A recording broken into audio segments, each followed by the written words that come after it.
sorry, up and down like it should be moved.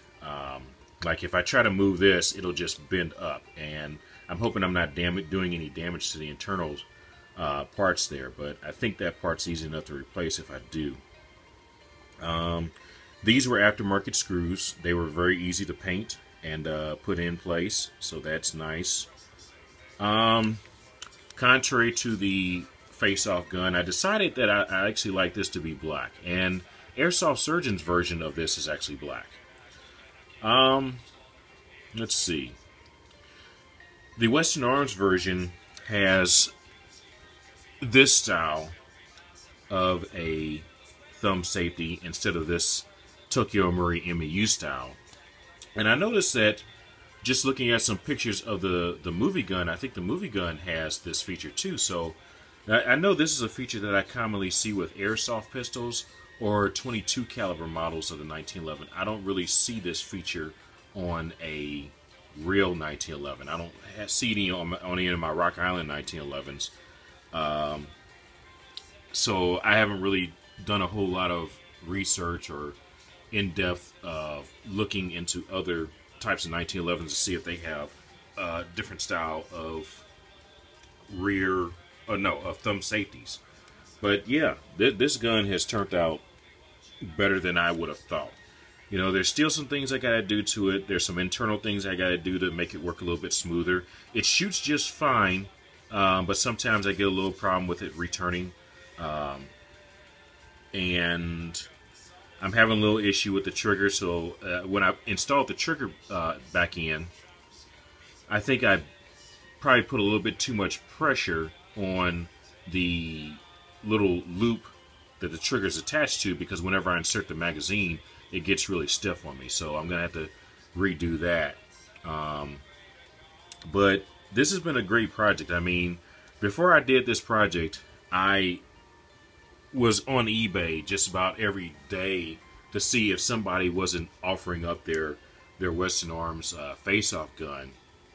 And in about a year of looking, or almost a year of looking, I don't think I've seen anybody put it up there. But having been able to put this together, I have no desire to buy that, or to buy, you know, that, because likelihood if somebody does sell it, they're probably going to want more than what it was originally worth.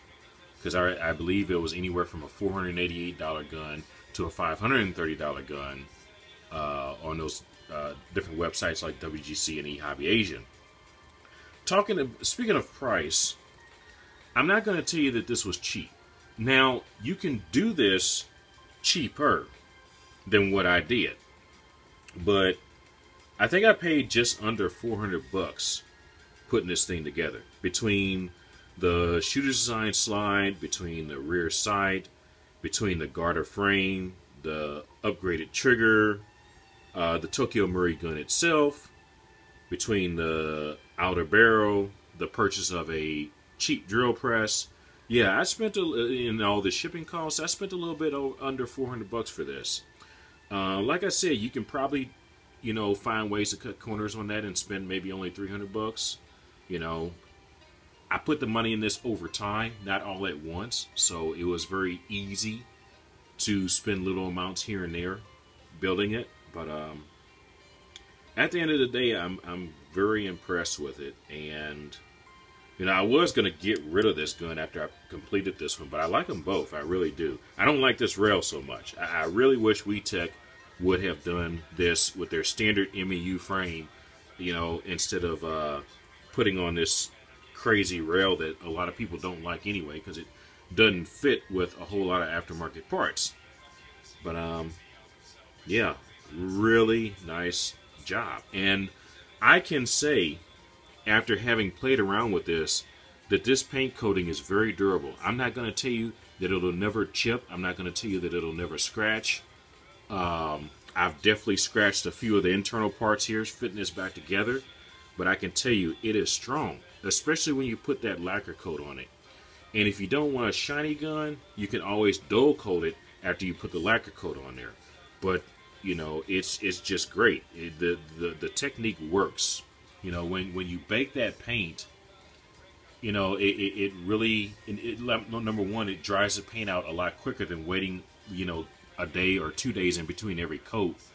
And on top of that, when you put on successive layers, it still melts the coat underneath the coat you just painted on. So they kind of bond together a little bit. So that makes it even stronger. So I would say that that's definitely the way to go. But like, as with anything, do this stuff outdoors. Don't expose yourself to harsh, toxic chemicals. Wear your, safety mask. I wear my respirator every single time I paint. If I'm not wearing the one that you have the attachment filters to, I'm at least strapping on one of these things when I'm doing small, like if I'm just doing a quick spray, like when I did the screws. The screws were about the last thing I did, so that was just a quick spray. No need to put on the really heavy equipment, but I still threw one of these on, so that I wouldn't inhale any paint fumes, because you don't want to mess up your health playing around with a hobby. I mean, you don't want to mess up your health in any situation, but you definitely want to protect yourself. You want to protect your home and the people within your home. So do this outdoors and have fun with it. I'm definitely happy with the outcome. Being the perfectionist that I tend to be, I notice a lot of flaws here and there, but overall I'm still just really, really happy with this. And if you want a Western Arms, or not Western Arms, but if you want a face-off gun, if you think it's really cool, you can model it. You can do it. So I know my videos tend to be really long and some of you get really bored and, cut out. But if you've made it to this point, I hope you've enjoyed watching me.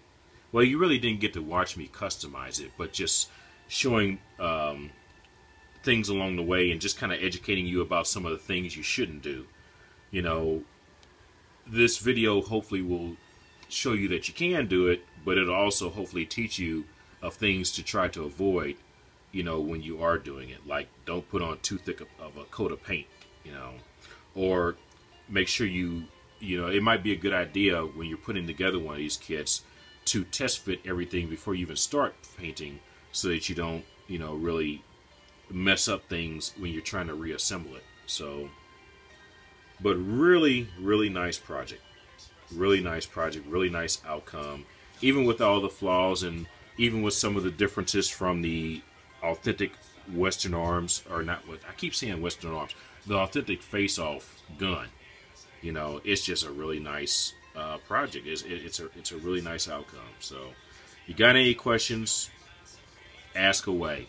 I'll be glad to answer anything that I have any knowledge about. If you have any suggestions, I'd be glad to hear them. All right, thanks for watching. I'm out.